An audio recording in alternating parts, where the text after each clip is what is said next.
Good morning to all of you.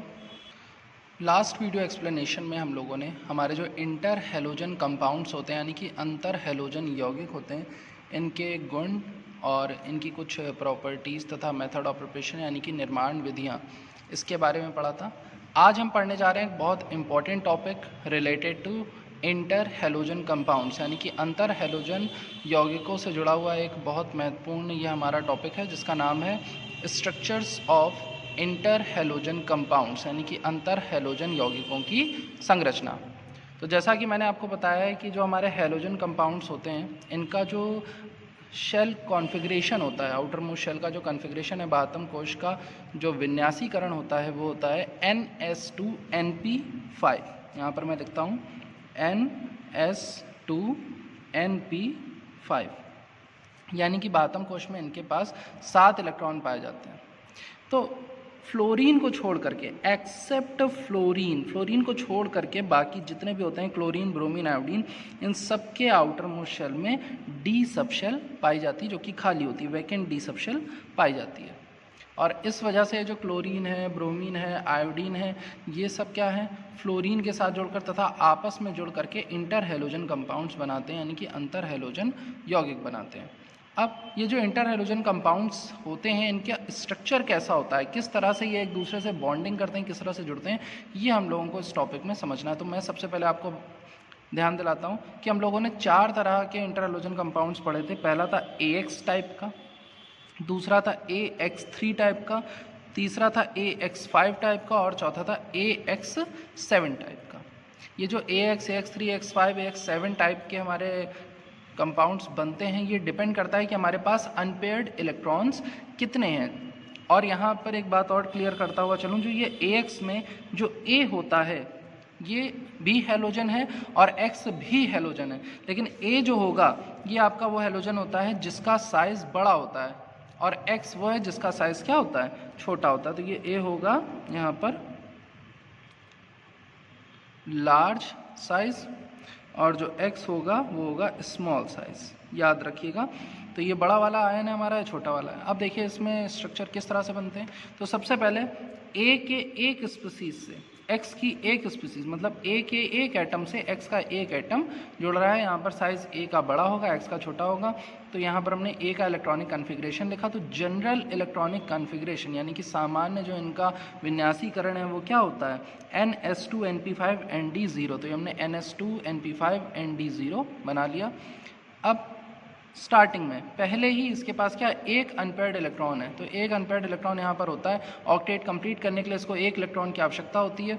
तो जो हमारे हेलोजन्स हैं वो आपस में एक दूसरे के साथ एक एक इलेक्ट्रॉन का साझा कर लेंगे और उस कंडीशन में यहाँ पर जो टाइप बनेगा वो होगा AX टाइप, क्योंकि एक A का आइटम, एक X का आइटम। कौन कौन सी यहाँ पर सबशेल हैं जो पार्टिसिपेट कर रही हैं, तो एक S की और 3 P की सबशेल पार्टिसिपेट करती हैं। तो जो टाइप होता है वो होता है sp3 हाइब्रिडाइजेशन। तो देखिए मैंने यहाँ पर sp3 हाइब्रिडाइजेशन के अकॉर्डिंग ज्योमेट्री बनाई हुई है। तो जो sp3 हाइब्रिडाइजेशन होता है, जो sp3 संकरण होता है, उसमें हमारी संरचना होती थी टेट्राहेड्रल यानी कि चतुष्फलकीय। बट क्योंकि यहाँ पर 1, 2 और 3 हमारे लोन पेयर इलेक्ट्रॉन हैं, 3 क्या है यहाँ पर, लोन पेयर इलेक्ट्रॉन है, और एक सिर्फ है बॉन्ड पेयर इलेक्ट्रॉन। तो जब लोन पेयर इलेक्ट्रॉन ज़्यादा होते हैं तो आपने पढ़ा हुआ है एक थ्योरी VSPER, वेस्पर थ्योरी पढ़ी हुई है, valence shell pair electron repulsion, कि ये जो लोन पेयर इलेक्ट्रॉन होते हैं, इनकी वजह से इलेक्ट्रॉनिक रिपल्शन होता है, यानी कि इलेक्ट्रॉनिक प्रतिकर्षण होता है, जिसकी वजह से जो हमारी संरचना है, जो ज्योमेट्री है, वो डिस्टॉर्टेड हो जाती है, यानी कि बिगड़ जाती है। तो होना चाहिए था इसको टेट्राहेड्रल, लेकिन 3 लोन पेयर ऑफ इलेक्ट्रॉन होने की वजह से ये लीनियर ज्योमेट्री शो करता है, यानी कि रेखीय संरचना प्रदर्शित करता है। तो यह है हमारा AX टाइप का। इसके बाद चलते हैं सेकंड, यहाँ पर मैंने बनाया हुआ है AX3 टाइप। तो देखिए AX3 टाइप में क्या होता है, AX3 टाइप में A जो लार्ज वाला एटम होगा हमारा हेलोजन्स का, उससे 3 एटम जुड़ेंगे, 3 हमारे दूसरे हेलोजन एटम जुड़ने। तो जाहिर सी बात है हमारे पास अनपेयर्ड इलेक्ट्रॉन यानी कि अयुग्मित इलेक्ट्रॉनों की संख्या कितनी होनी चाहिए, 3 होनी चाहिए। तो देखिए यहाँ पर, तो यहाँ पर AX3 टाइप के लिए, क्योंकि जैसा मैंने बताया आपको कि A और X ये दोनों हेलोजन एटम है। ए हमारा लार्ज साइज़ है, एक्स छोटा साइज़ है। एक ए के एटम से 3 स्मॉल एक्स जो है वो यहाँ पर जुड़ने जा रहे हैं। इसके लिए हमारे पास 3 अनपेयर्ड इलेक्ट्रॉन होने चाहिए। तो मैंने यहाँ पर ए का इलेक्ट्रॉनिक कन्फिग्रेशन लिखा, ये ए का इलेक्ट्रॉनिक कन्फिग्रेशन है। NS2 NP5 सारे ही हेलोजन्स के लिए जो आउटर मोस्ट शेल का ग्राउंड स्टेट में यानी आद्य अवस्था में जो इलेक्ट्रॉनिक कन्फिग्रेशन होता है वो होता है NS2 NP5 ND0, फ्लोरीन को छोड़कर, क्योंकि फ्लोरीन में डी सबशेल नहीं होती है। तो NS2 NP5 ND0 यहाँ पर बनाया। अब होगा क्या, जब ये एक्साइटेड स्टेट में आएगा, क्योंकि अब 3 एटम जोड़ने हैं, 3 एटम आए इसके पास, तो अब ये एक्साइटेड स्टेट में आया। एक्साइटेड स्टेट में आने का मतलब है कि उत्तेजित अवस्था में आएगा और इसका एक यहाँ वाला जो इलेक्ट्रॉन है, जो पेयर्ड इलेक्ट्रॉन है, वो जंप करके कहाँ चला जाएगा, यहाँ। अब सबसे पहले यही इलेक्ट्रॉन क्यों जाएगा, देखिए ये वाला इलेक्ट्रॉन क्या है, जब आप कन्फिग्रेशन करके यहाँ पर ऑर्बिटल डायग्राम में फिल करते हैं इलेक्ट्रॉन, तो 5 इलेक्ट्रॉन है फॉर सपोज, तो 1 2 3 4 5, पाँचवा इलेक्ट्रॉन यही तो आएगा। तो इसलिए जो आखिरी इलेक्ट्रॉन है वो यहाँ फिल हुआ है, तो पहले वही जंप करके यहाँ डी के पहले सबशेल में चला जाएगा, डी के पहले ऑर्बिटल में जाएगा, और उसके यहाँ जंप कर जाने से अब लोन पेयर ऑफ इलेक्ट्रॉन जो थे वो कितने बचे, सिर्फ 2 बचे। और अनपेयर्ड इलेक्ट्रॉन कितने हो गए, देखिए 1 2 3, अब 3 हमारे पास अनपेयर्ड इलेक्ट्रॉन है। अब एक्स के 3 एटम आएंगे और ये एक्स के 3 एटम यहाँ अपना एक एक इलेक्ट्रॉन क्या कर देंगे, शेयर करेंगे और स्ट्रक्चर बनाएंगे AX3। अब ये जो AX3 स्ट्रक्चर है, यहाँ पर हाइब्रिडाइजेशन की बात करें तो यहाँ पर टोटल 5 ऑर्बिटल पार्टिसिपेट कर रहे हैं, एक S का 3 P और एक D, तो हाइब्रिडाइजेशन हो गया sp3d हाइब्रिडाइजेशन। और जब sp3d हाइब्रिडाइजेशन होता है तो जो ज्योमेट्री होती है वो होती है ट्रायगोनल बाइप्लेनर। बट क्योंकि यहाँ पर देखिए एक और ये दो यहाँ पर क्या है, लोन पेयर इलेक्ट्रॉन है, इसकी वजह से इसकी जो ज्योमेट्री है थोड़ी सी डिस्टॉर्टेड होकर के टी शेप की हो जाती है। कुछ इस तरह की संरचना ये निर्माण करता है, इस तरह से। तो होनी चाहिए थी ट्रायगोनल बाइप्लेनर, क्यों, क्योंकि sp3d हाइब्रिडाइजेशन है, but 2 lone pair of electron present होने की वजह से इसकी जो ज्योमेट्री है वो टी शेप की हो जाती है। तो ये हमारा AX3 टाइप का कंपाउंड। फिर इसके बाद आते हैं AX5। सबके एक एग्जाम्पल आपको बताए जा चुके हैं पहले ही, जो हमने लास्ट वीडियो एक्सप्लेनेशन देखा था उसमें हेलोजन इंटर हेलोजन कंपाउंड्स के एग्जाम्पल हमने पढ़े थे कि AX में कौन कौन से बन सकते हैं, AX3 में कौन से बन सकते हैं, मैंने टेबल आपको शो करी थी। अब चलते हैं AX5 की तरफ। अब AX5 बनाने के लिए हमें क्या करना है, AX5 बनाने के लिए हमारे पास जो ये जो लार्ज साइज, इसके पास 5 अनपेयर्ड इलेक्ट्रॉन होने चाहिए और छोटे वाले 5 एक्स जो हैं इससे एक ए से जुड़ेंगे। तो देखिए हमने सबसे पहले इसकी ग्राउंड स्टेट लिखी NS2 NP5 ND0।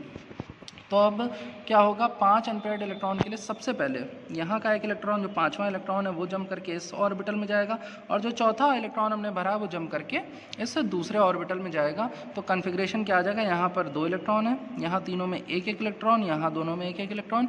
इस तरह से हमारे पास टोटल अनपेयर्ड इलेक्ट्रॉन कितने हो जाएंगे, अयुग्मित इलेक्ट्रॉनों की संख्या हो जाएगी 5। हाइब्रिडाइजेशन में कौन कौन पार्टिसिपेट कर रहा है, तो एक S 3 P और 2 D ऑर्बिटल। तो हाइब्रिडाइजेशन हो गया sp3d2 हाइब्रिडाइजेशन। sp3d2 हाइब्रिडाइजेशन में जो ज्योमेट्री होनी चाहिए वो होनी चाहिए पेंटागोनल। कैसी होनी चाहिए, पंचकोणीय संरचना होनी चाहिए। लेकिन फिर वही बात आती है कि एक lone pair of electron present होने की वजह से, जिसमें एक लोन पेयर ऑफ इलेक्ट्रॉन यानी कि एक अयुग्मित इलेक्ट्रॉन उपस्थित है, इस वजह से इसकी जो संरचना है वो हो जाती है स्क्वायर पिरामिडल। कैसी हो जाती है, स्क्वायर पिरामिडल। देखिए कैसे, यहाँ पर ये A है, इस A से ये 4x इस तरह से स्क्वायर के फॉर्म में जुड़े होते हैं, ठीक है। और एक x जो है ये ऊपर की तरफ होता है, ऊपर की मतलब इसके परपेंडिकुलर ऊपर की तरफ होता है, जो इनसे इस तरह से ऐसे जुड़ा होता है। तो ये पिरामिडल का फॉर्मेशन करता है, तो ये स्क्वायर पिरामिडल स्ट्रक्चर बन जाता है। ध्यान से देखिए इसे, ये है हमारा AX5 टाइप का स्ट्रक्चर। अब चलते हैं AX7 टाइप के स्ट्रक्चर के लिए। वो मैंने अभी ड्रॉ नहीं, पहले से ही ड्रॉ करके नहीं रखा हुआ है, क्योंकि वो मैं आपके सामने ही बनाऊंगा, ताकि आप जब उसको प्रैक्टिस करें कॉपी में तो आपको बहुत अच्छे से उसका डायग्राम और बाकी चीज़ें जो हैं वो लर्न हो जाए। तो चलिए देखते हैं AX7 टाइप। तो AX7 टाइप के लिए सबसे पहले मैं A का यहाँ पर जनरल इलेक्ट्रॉनिक कन्फिग्रेशन अगर लिखूँ तो होता है NS2, तो ये NS2 है, और NP5 यहाँ पर ये p के 5 इलेक्ट्रॉन आएंगे, 1 2 3 और फिर 4 और फिर ये 5। और d ऑर्बिटल जो d सबशेल है उसमें पांचों ऑर्बिटल जो होते हैं वो हमारे क्या होते हैं, खाली होते हैं, 1 2 3 4 5। तो ये ND0 का केस बन गया।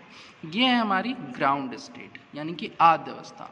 अब हमें यहाँ पर AX7 टाइप बनाना है, तो AX7 टाइप बनाने के लिए हमारे पास 7 अनपेयर्ड इलेक्ट्रॉन होने चाहिए। तो आपको एक प्रोसेस तो समझ में आई गई होगी, क्या होगा कि यहाँ से एक इलेक्ट्रॉन जम करके यहाँ जाएगा, यहाँ से एक इलेक्ट्रॉन जम करके यहाँ जाएगा, और यहाँ से एक इलेक्ट्रॉन जो है पेयर्ड इलेक्ट्रॉन है वो जम करके इससे d ऑर्बिटल में जाएगा। और इस तरह से हमारे पास देखिए जो नया स्ट्रक्चर बनेगा उसमें ये S में सिर्फ एक इलेक्ट्रॉन बचेगा, P में तीनों में सिर्फ एक एक इलेक्ट्रॉन बचेंगे, और D में यहाँ पर एक इलेक्ट्रॉन, दो इलेक्ट्रॉन, तीन इलेक्ट्रॉन। तो बताइए अब total number of unpaired electron कितने हो गए, अयुग्मित इलेक्ट्रॉनों की संख्या कितनी है, 7। और यहाँ पर पार्टिसिपेट कौन कौन कर रहा है, तो 1 S 3 P 3 D। तो हाइब्रिडाइजेशन का टाइप क्या होगा, sp3d3। और जो हमारा sp3d3 हाइब्रिडाइजेशन होता है तो जो ज्योमेट्री होती है वो होती है पेंटागोनल बाय पिरामिडल। देखिए किस तरह से, ये यहाँ पर सेंटर में हमने A बनाया हुआ है, ठीक है, और इसका जो पेंटागन बनता है कुछ थोड़ा सा तिरछा आपको पेंटागन बनाना है, कोई सीधा पेंटागन नहीं बनाएगा। तो इसके लिए मैं बेस सबसे पहले बनाता हूँ थोड़ा सा टेढ़ा। ये देखिए थोड़ा सा टेढ़ा इसलिए बनाया ताकि इसके ऊपर एक पिरामिड बनता है, ये इसके परपेंडिकुलर ऊपर की तरफ होता है और ये इसके परपेंडिकुलर नीचे की तरफ होता है यहाँ पर इस तरह से। तो अब ये एक एक्स यहाँ जुड़ेगा, एक एक्स यहाँ, एक एक्स यहाँ, एक एक्स यहाँ, एक एक्स यहाँ, ये 5 एक्स हो गए, और ये 6th एक्स और ये 7th एक्स। ये हमारी ज्योमेट्री जो है वो आपस में फॉर्म होती है। ये ए से ये पांचों इस तरह से जुड़े होते हैं, ध्यान दीजिएगा, ये पांचों इस तरह से ए से जुड़े हुए हैं, और ये दो ऊपर नीचे होते हैं। जैसे अगर ये पेज हम पूरा माने तो एक पेज के ऊपर की तरफ परपेंडिकुलर होगा और एक पेज के नीचे की तरफ क्या होगा, परपेंडिकुलर होगा। इस तरह से हमारा AX7 टाइप का जो स्ट्रक्चर है वो बनता है।